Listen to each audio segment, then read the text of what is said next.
जय श्री श्याम दोस्तों, श्याम गुरुकुल पॉइंट में आप सबका हार्दिक स्वागत है। दोस्तों, आज अपन सहसंबंध कोरिलेशन का अध्ययन करेंगे। जैसा कि आप सबको पता है, बीकॉम फर्स्ट ईयर के स्टैटिक्स विषय में इस चैप्टर में से 20 नंबर का क्वेश्चन पुटअप किया जाता है। तो आइए आज अपन कोरिलेशन को देखते हैं। अब कोरिलेशन की परिभाषा देखिए। पहले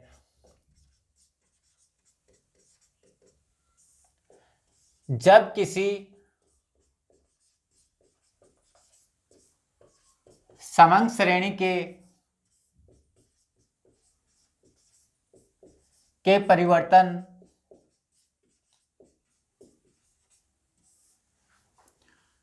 दूसरी समंग श्रेणी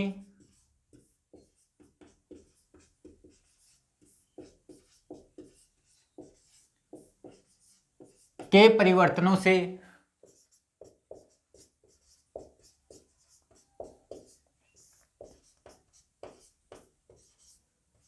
प्रभावित हो या आश्रित हो,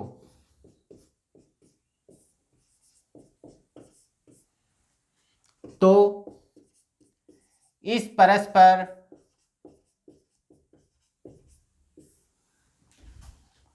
आश्रितता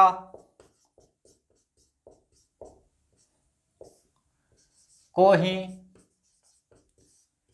सांख्यिकी भाषा में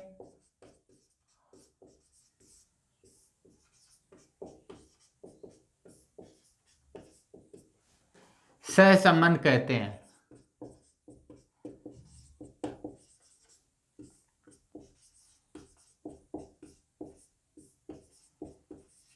अर्थात हमारे पास मान लीजिए दो श्रेणी है, एक्स श्रेणी और वाई श्रेणी। तो जब एक्स श्रेणी में परिवर्तन होता है तो वाई श्रेणी में भी परिवर्तन होता है। तो इस परस्पर आश्रितता को ही अपन क्या कहते हैं? सहसंबंध कहते हैं। जैसे मान लीजिए कि यदि कीमत में वृद्धि हुई तो इसका, ये मान लीजिए कि एक्स श्रेणी है, एक्स श्रेणी की कीमत में वृद्धि हुई तो वाई श्रेणी की मांग में क्या हो जाएगी? कमी हो जाएगी। तो इसमें परिवर्तन से इस वाई श्रेणी में प्रभाव पड़ा। यदि एक्स श्रेणी में कीमत में कमी होती है तो वाई श्रेणी में क्या होगा? कीमत में कमी होगी तो क्या होगा? मांग में वृद्धि होगी। यदि एक्स श्रेणी है वर्षा से संबंधित और वाई श्रेणी है कृषि उत्पादन से संबंधित, यदि वर्षा कम होगी तो कृषि उत्पादन क्या होगा? कम होगा। यदि वर्षा अधिक होगी तो कृषि उत्पादन भी क्या होगा? अधिक होगा। तो इन दोनों में क्या है? परस्पर आश्रितता है, यानी कि कार्य कारण संबंध होता है। कार्य कारण संबंध। अब मान लीजिए एक्स श्रेणी है, उसकी कीमत में वृद्धि हुई तो वाई श्रेणी में क्या होगा? पूर्ति में वृद्धि हो जाएगी। जो लोग माल का स्टॉक करके रखते हैं वो वेट करते हैं कि कब कीमतों में वृद्धि हो और अपन अपने स्टॉक को बाहर निकालेंगे। तो जैसे ही कीमतों में वृद्धि होती है बाजार में पूर्ति बढ़ जाती है। तो जब किसी समंग श्रेणी के परिवर्तन दूसरी समंग श्रेणी के परिवर्तनों से प्रभावित हो या आश्रित हो तो इस परस्पर आश्रितता को ही सांख्यिकीय भाषा में क्या कहते हैं? सहसंबंध कहते हैं। यदि एक्स श्रेणी की कीमत में वृद्धि हो रही है तो वाई श्रेणी में क्या होगी? मांग में कमी होगी। यदि एक्स श्रेणी की कीमत में कमी हो रही है तो वाई श्रेणी के मांग में क्या हो जाएगी? वृद्धि हो जाएगी। यदि वर्षा कम हो रही है तो कृषि उत्पादन भी क्या होगा? कम होगा। यदि वर्षा अधिक हो रही है तो कृषि उत्पादन में क्या हो जाएगी? वृद्धि हो जाएगी। यदि कीमत में वृद्धि होती है तो पूर्ति में क्या हो जाएगी? वृद्धि हो जाएगी।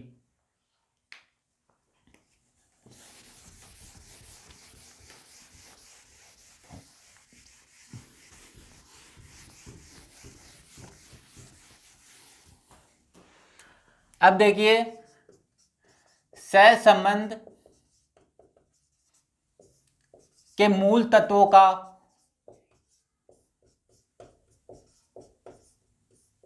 प्रतिपादन किसने किया? फ्रांसीसी खगोल शास्त्री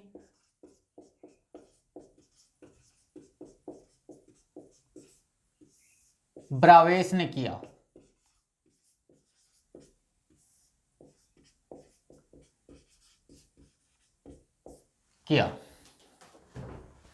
दूसरा पॉइंट देखिए, सहसंबंध की बिंदु रेखीय रीति का प्रतिपादन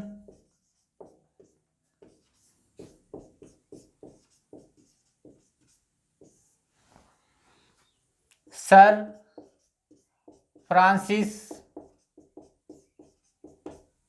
गाल्टन ने किया।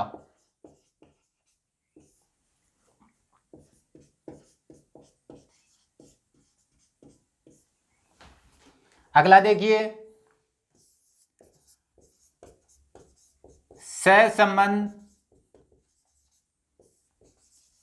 की गणितीय रीति का प्रतिपादन कार्ल पियर्सन ने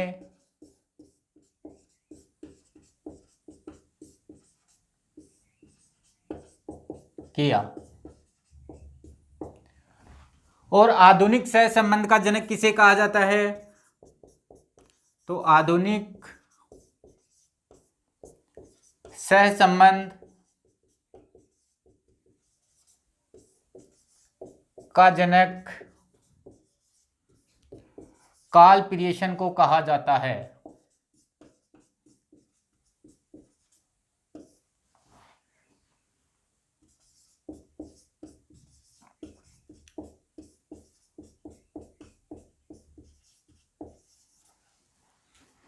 तो ये चार बातें आपको ध्यान में रखनी है कि सहसंबंध के मूल तत्वों का प्रतिपादन किसने किया? फ्रांसीसी खगोल शास्त्री ब्रावेस ने किया। और सहसंबंध की बिंदु रेखीय रीति का प्रतिपादन सर फ्रांसिस गाल्टन ने किया। सहसंबंध की गणितीय रीति का प्रतिपादन कार्ल पियर्सन ने किया। और आधुनिक सहसंबंध का जनक किसे कहा जाता है? कार्ल पियर्सन को कहा जाता है।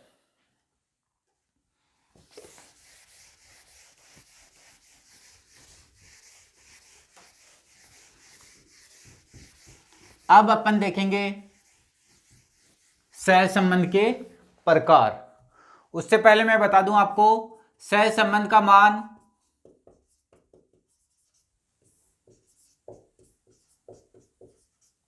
-1 से +1 तक होता है।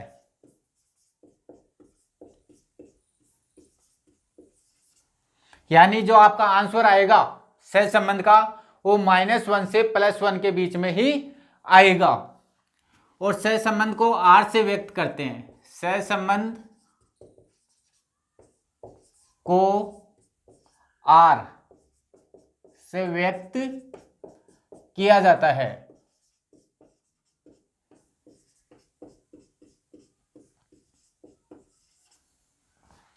अब अपन देखते हैं सहसंबंध के प्रकार। तो देखिए सहसंबंध के प्रकार,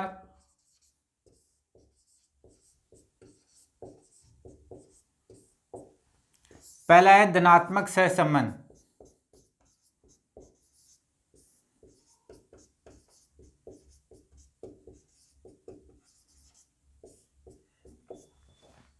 अब धनात्मक सहसंबंध किसे कहते हैं? जब दो चरों में परिवर्तन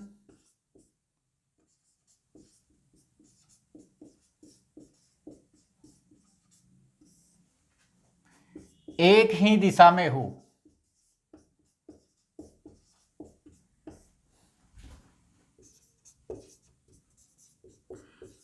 यानी कि परिवर्तन तो हो लेकिन वो क्या हो? एक ही दिशा में हो। जैसे ये है एक्स श्रेणी और ये है वाई श्रेणी। इधर भी अपन ले लेते हैं एक्स श्रेणी और वाई श्रेणी। अब देखिए इधर अपन लेंगे वर्दी और इधर अपन लेंगे कमी। अब देखिए जैसे कि वर्दी लेते हैं अपन, तो देखिए 10, 20, 30, 35, 47 और 50। इसमें भी वर्दी लेंगे अपन, जैसे कि 1, 3, 5, 7, 8 और 10। देखिए इसमें भी क्या हो रही है, वर्दी हो रही है। एक्स श्रेणी में क्या हो रही है, वर्दी, और वाई श्रेणी में भी क्या हो रही है, वर्दी हो रही है। यानी कि ये दोनों क्या हो रही है, एक ही दिशा में परिवर्तन हो रहा है। एक्स श्रेणी में वर्दी हो रही है तो वाई श्रेणी में भी क्या हो रही है, वर्दी हो रही है, और एक ही दिशा में परिवर्तन हो रहा है। अब देखिए इधर देखिए अपन कमी लेते हैं, जैसे कि 50, 40, 35, 27, 25। इधर ले लेते हैं अपन 10, 9, 8, 7, 3। अब देखिए इसमें देखिए एक्स श्रेणी में क्या हो रही है, कमी हो रही है, और वाई श्रेणी में भी क्या हो रही है, कमी हो रही है। तो देखिए ये जो परिवर्तन हो रहा है वो एक ही दिशा में होना चाहिए। तो जब परिवर्तन एक ही दिशा में होता है तो वो क्या होती है, धनात्मक सहसंबंध होता है। यदि एक्स श्रेणी में वृद्धि हो रही है तो वाई श्रेणी में भी वृद्धि हो रही है, तो ये क्या कहलाएगा, धनात्मक सहसंबंध कहलाएगा। लेकिन परिवर्तन क्या होना चाहिए, एक ही दिशा में होना चाहिए। यदि एक्स श्रेणी में कमी हो रही है तो वाई श्रेणी में भी कमी होनी चाहिए, और वो एक ही दिशा में होनी चाहिए, तो वो क्या कहलाएगा, धनात्मक सहसंबंध कहलाएगा। अब अपन देखेंगे ऋणात्मक सहसंबंध।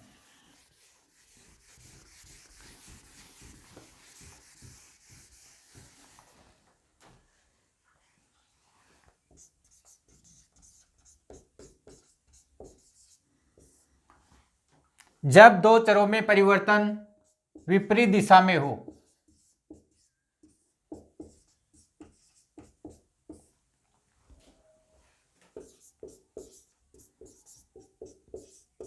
वो दो श्रेणी लेंगे अपन, एक्स श्रेणी और वाई श्रेणी। अब मान लीजिए इसमें हो रहा है 10, 15, 25, 27 और 30, और इसमें क्या हो रहा है, इसमें हो रहा है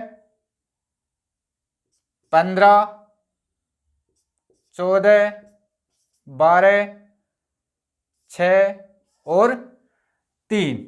तो देखिए एक्स श्रेणी में क्या हो रही है, एक्स श्रेणी में हो रही है वृद्धि, और वाई श्रेणी में क्या हो रही है, कमी हो रही है। ठीक है, तो ये क्या है, जब दो चरों में परिवर्तन क्या हो, विपरीत दिशा में हो, यानी कि एक श्रेणी में तो क्या हो रही है, वृद्धि हो रही है, और दूसरी श्रेणी में क्या हो रहा है, कमी हो रही है, तो ये क्या कहलाएगा, ये ऋणात्मक सहसंबंध कहलाएगा।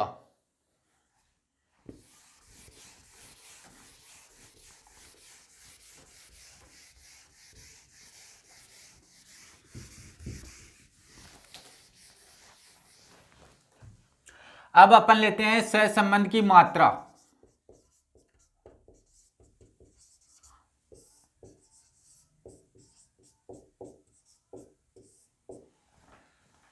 अब एक होता है पूर्ण धनात्मक सहसंबंध।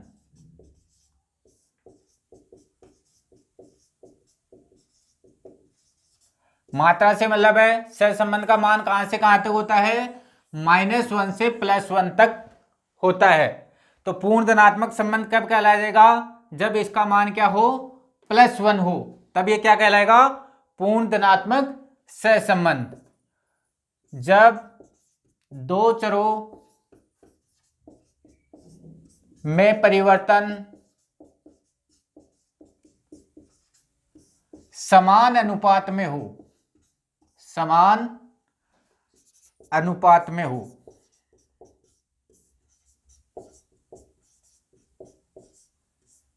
वह एक ही दिशा में हो।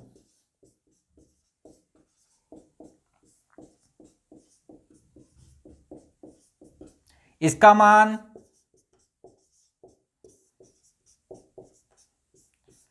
+1 होता है। तो पूर्ण धनात्मक सहसंबंध किसे कहते हैं? जब दो चरों में परिवर्तन समान अनुपात में हो, वह एक ही दिशा में हो, और इसका मान क्या होगा? +1 आएगा हमेशा। तो देखिए, जो परिवर्तन होनी चाहिए वो कैसे होनी चाहिए? समान अनुपात में होनी चाहिए। जैसे दो श्रेणी लेते हैं अपन, x श्रेणी और y श्रेणी, तो समान अनुपात में होनी चाहिए। तो पहले अपन ले लेते हैं वर्दी। तो देखिए 10, 20, 30, 40, 50। y श्रेणी 1, 2, 3, 4, 5। पहले तो अपन देखेंगे, देखिए इधर क्या हो रही है? वर्दी। और y श्रेणी में भी क्या हो रही है? वर्दी। तो ये कौन सा सहसंबंध है? ये धनात्मक सहसंबंध है। अब अपन देखेंगे कि ये जो धनात्मक सहसंबंध है उसमें क्या समान अनुपात में वृद्धि हो रही है क्या? तो देखिए 10 से 20 हुआ, 10 का अंतर, फिर 10 का अंतर, फिर 10 का अंतर, फिर 10 का अंतर। तो इधर समान अनुपात से वृद्धि हो रही है। इधर देखिए 1 से 2 हुआ, 2 से 3 हुआ, 3 से 4 हुआ, 4 से 5 हुआ, 1 का अंतर आ रहा है। तो इसमें भी समान अनुपात में वृद्धि हो रही है। तो ये क्या हो जाएगा? पूर्ण धनात्मक सहसंबंध कहलाएगा। यदि कमी को लेते हैं अपन, जैसे x और y श्रेणी है, जैसे 50, 40, 30, 20, 10, 5, 4, 3, 2, 1। देखिए x श्रेणी में क्या हो रही है? कमी हो रही है, और y श्रेणी में भी क्या हो रही है? कमी हो रही है। तो ये क्या कहलाएगा? ये धनात्मक सहसंबंध कहलाएगा। लेकिन अपन देखेंगे कि ये जो परिवर्तन हो रहा है वो समान अनुपात में हो रहा है या नहीं हो रहा। तो देखिए इसमें 10 की कमी, फिर 10 की कमी, फिर 10 की कमी, फिर 10 की कमी। इधर y श्रेणी में देखिए 1 की कमी, फिर 1 की कमी, फिर 1 की कमी, फिर 1 की कमी। तो ये समान अनुपात में क्या हो रहा है? परिवर्तन हो रहा है। तो ये क्या कहलाएगा? पूर्ण धनात्मक सहसंबंध। और इसका मान हमेशा, इसको जब आप सोल्व करोगे तो आपका मान क्या आएगा? +1 ही आएगा। जब अपन अगला वीडियो लेकर आएंगे तब इसको अपन सोल्व करके देखेंगे। इसका मान हमेशा +1 ही आएगा। तो पूर्ण धनात्मक सहसंबंध होता है, उसका मान हमेशा क्या आता है? +1 आता है।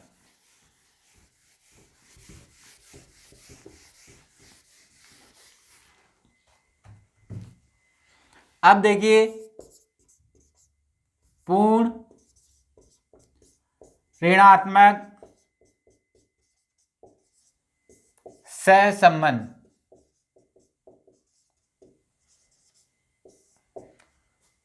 जब दो चरों में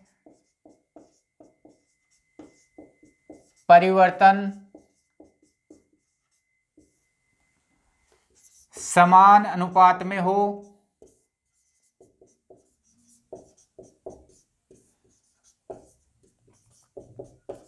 वह विपरीत दिशा में हो।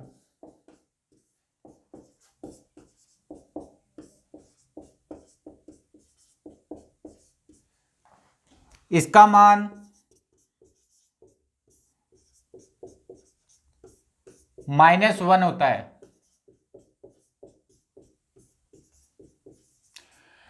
तो पूर्ण ऋणात्मक सहसंबंध किसे कहते हैं?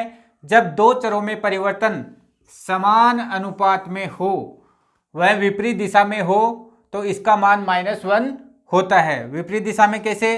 एक में कमी हो और दूसरे में क्या हो? वृद्धि हो। तो देखिए x श्रेणी में अपन वृद्धि लेते हैं 10, 20, 30, 40, 50। और y श्रेणी में अपन क्या लेंगे? कमी लेंगे 5, 4, 3, 2, 1। अब देखिए x श्रेणी में क्या हो रही है? वृद्धि हो रही है, और y श्रेणी में क्या हो रही है?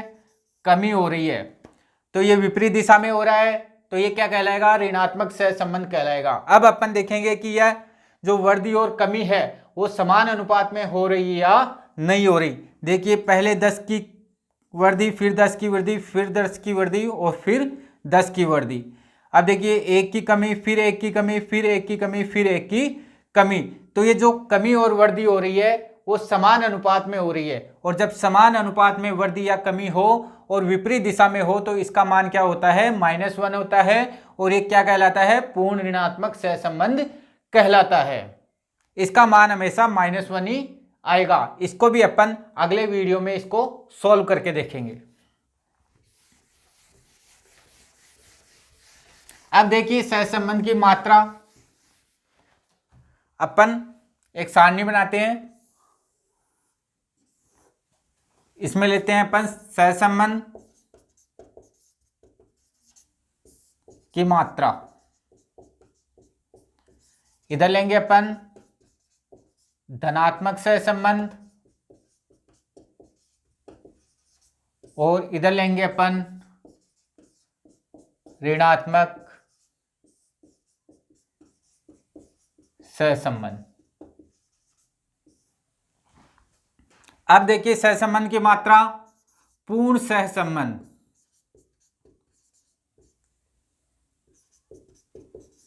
पूर्ण सहसंबंध कब होता है, पूर्ण धनात्मक सहसंबंध कब होता है, +1।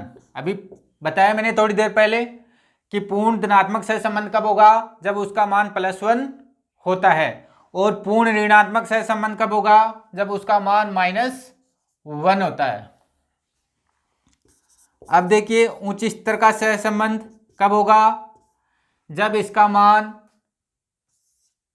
0.75 to 1 के बीच में हो। और उच्च स्तर का ऋणात्मक सहसंबंध कब होगा, जब इसका मान 0.75 to -1 के बीच में हो। मध्यम स्तर का सहसंबंध कब होगा, जब इसका मान 0.25 to 0.75 के बीच में हो, तो मध्यम स्तर का धनात्मक सहसंबंध कहलाएगा।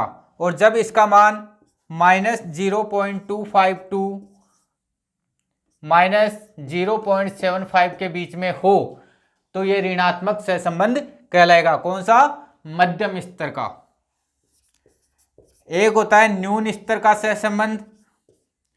जब न्यून स्तर का धनात्मक सहसंबंध कब कहलाएगा, जब इसका मान 0 to 0.25 के बीच में हो।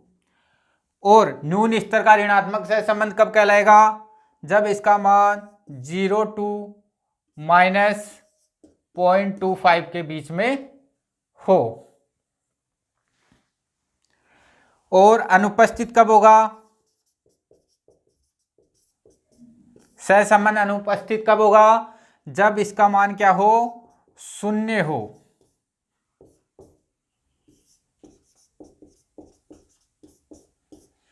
तो जब आपका सहसंबंध निकालोगे आप, तो उसका आंसर यदि +1 आता है तो धनात्मक पूर्ण सहसंबंध कहलाएगा। यदि आपका आंसर -1 आता है तो वो पूर्ण ऋणात्मक सहसंबंध कहलाएगा। और यदि आपका आंसर 0.75 to 1 के बीच में आता है तो वो उच्च स्तर का धनात्मक सहसंबंध कहलाएगा। और यदि आपका मान -0.75 to -1 के बीच में आता है तो वो उच्च स्तर का ऋणात्मक सहसंबंध कहलाएगा। और यदि आपका मान 0.25 to 0.75 के बीच में आता है तो मध्यम स्तर का धनात्मक सहसंबंध कहलाएगा। और यदि आपका मान -2.25 to -0.75 के बीच में आता है तो ये मध्यम स्तर का ऋणात्मक सहसंबंध कहलाएगा। और यदि आपका मान 0 to 0.25 के बीच में आता है तो ये न्यून स्तर का सहसंबंध कहलाएगा। और यदि आपका मान 0 to -0.25 के बीच में आता है तो ये न्यून स्तर का ऋणात्मक सहसंबंध कहलाएगा। और यदि आपका मान 0 आता है तो ये सहसंबंध क्या माना जाएगा, अनुपस्थित माना जाएगा। तो दोस्तों आपको ये वीडियो कैसा लगा, यदि आपको ये वीडियो अच्छा लगा तो इसे लाइक करें, कमेंट करें, शेयर करें और हाँ, सब्सक्राइब करना ना भूलें।